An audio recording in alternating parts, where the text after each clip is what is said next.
भगवान श्री रमण महर्षि के सानिध्य में रहने वाले वी सुब्रमण्यम के विचार। वी सुब्रमण्यम भगवान के भाई निरंजनानंद स्वामी के पोते हैं। वे आश्रम एवं भगवान के भक्तों की सेवा 20 वर्षों से भी अधिक समय से कर रहे हैं।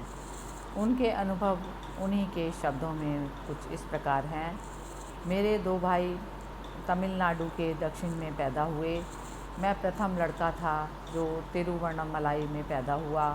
तब हम अरुणाचलेश्वर मंदिर संस्थापन गुरुकुल के एक किराए के मकान में रहते थे।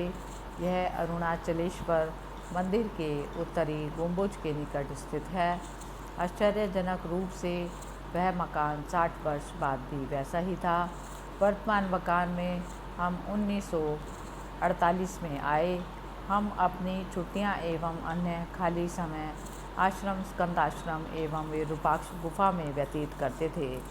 अभी 48 वर्षों के बाद भी मैं विशिष्ट रूप से भगवान की शांत एवं पावन आकृति सोफे पर बैठे देखता हूँ। उन दिनों हम रात्रि का समय स्वामी निरंजनानंद के साथ व्यतीत करते थे तथा कुएं के निकट पुराने कक्ष के सामने स्थित उनके ऑफिस में सोते थे। प्रातः वेदों के उच्चारण से मैं उठ जाता था। भगवान के सानिध्य का उत्कृष्ट वातावरण मैं कभी भूल नहीं सकता।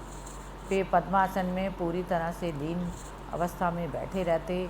भगवान सर्वाधिक सहज व्यक्ति थे जिसकी कोई व्यक्ति मात्र कल्पना कर सकता है। हम भगवान का बड़ा आदर करते थे किंतु उनसे भय नहीं लगता था। भगवान वेद पाठशाला से होकर गुजरते थे जहाँ हम बच्चे खेलते रहते थे। उस क्षण के लिए हम खेलना बंद कर देते थे। 4ठी कक्षा में हमारे क्लास टीचर ने भगवान के उपदेश पर आधारित एक नाटक लिखा था। हमने उस नाटक को भगवान के सामने प्रस्तुत किया। मेरे संवाद को सुनकर भगवान ने टिप्पणी दी कि मणि एक मणि जैसा बात कर रहा है। जब मैं 3 या 4 साल का था तो भगवान आश्रम के पीछे सीढ़ियों से उतरते हुए गिर गए और घायल हो गए। मैंने सहायकों को उनके कार्यों की उपेक्षा करने पर डांटा। निरंजनानंद स्वामी सदैव हमें भोजन के लिए साथ बैठाते थे तथा हमारा पूरा ध्यान रखते थे। यद्यपि कि भक्त उनकी सख्त प्रवृत्ति की आलोचना करते थे किंतु आश्रम को चलाने के लिए प्रशासक के रूप में मैं सर्वाधिकारी की विषम स्थिति को समझता हूँ। वे भगवान के साधन थे किंतु मैंने अनुभव किया कि वह जो भी करते थे वह भगवान की इच्छा का परिणाम था। सन 1988 में मैं सर्जन डॉक्टर राघवाचारी से मिला। उन्होंने भगवान का ऑपरेशन किया था। मैंने उनके भगवान के प्रभाव के बारे में पूछा। उन्होंने कहा, मणि, मैं एक तेज तर्रार सर्जन हूँ। मैंने कई ऑपरेशन किए, मरीजों के दुख दर्द देखे हैं किंतु मैं कभी नहीं भूल सकता जिस तरह भगवान ने अपनी बीमारी को सहन किया। जब उनका 4था ऑपरेशन हो रहा था तो उन्होंने सामान्य एनेस्थीसिया लेने से इनकार कर दिया किंतु एक लोकल लेने को तैयार हो गए। उनके बाएं हाथ से हम रोगग्रस्त टिश्यू निकाल रहे थे किंतु भगवान पूरी तरह से अपने शरीर से विरक्त थे।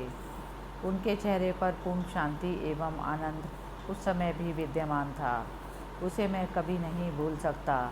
जब मैं 40 वर्ष का था तो मेरे ऊपर 2 किशोर बच्चों की जिम्मेवारी थी।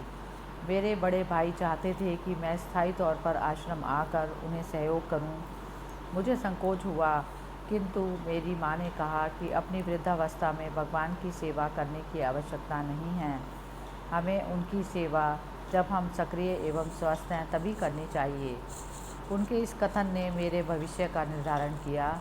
मैंने स्वेच्छापूर्वक सेवानिवृत्ति ले ली और आश्रम में अपने बड़े भाई को स्थायी रूप से सहयोग करने आ गया। हरि ओम तत्सत।